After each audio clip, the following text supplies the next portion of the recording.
Hey guys, welcome back to ScripSips. For this episode, we're going to be looking at Philippians chapter 1, verses 12 through 18. So if you haven't already gotten your Bible out, go ahead and get it out, open it up there.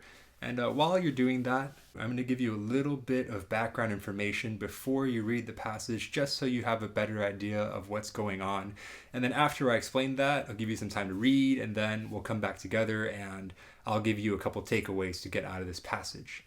So the first thing is to remember historical context. Now, Paul wrote the letter of Philippians from prison in Rome. That's why you see the key term, imperial guard, in verse 13, or if you're reading NIV, palace guard, is talking about the guards who are at the emperor's home. So even these guards at such a high level knew that Paul was in prison because he was preaching the gospel. The second key term that I want you to get is in verses 15 and 17.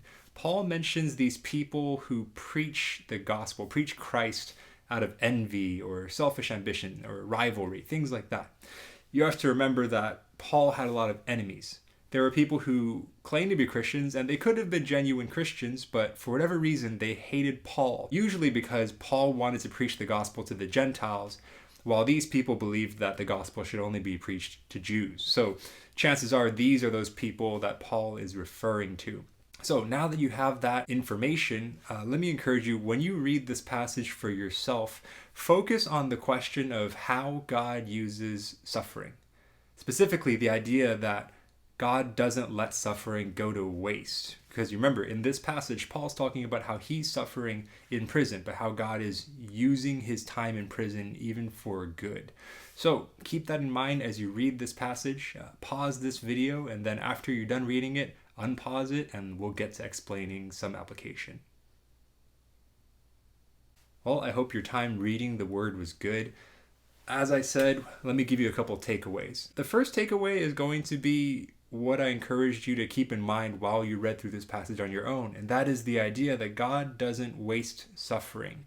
You have to think about how Paul was hated by his own countrymen, right? Paul was a Jew. He was a good Jew. He was a Pharisee.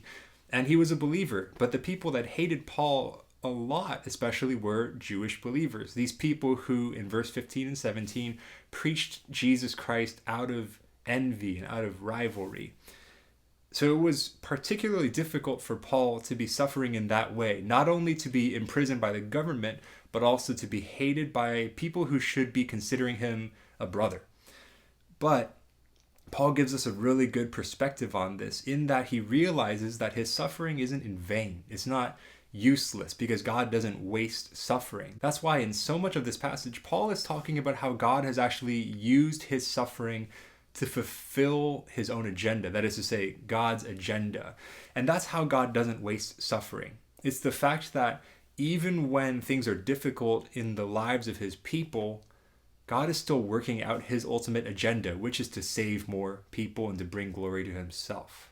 So for us, it's really good to keep any hardships or any discomforts, even sufferings, in perspective with the fact that it's not outside of God's plan, and really that God is still sovereign even over our suffering, that God is still working out his perfect plan, his agenda for our good, and so that other people will be saved too. And the second takeaway I would give you is, since we're reflecting on God's agenda, on his desire for people to be saved, this is a good time for us to think about specific people that God has put in our lives who aren't believers yet. We should pray for them by name. We should be thinking about how we can share the gospel with them. These are all things that you can pray to God about in the quiet of your own heart.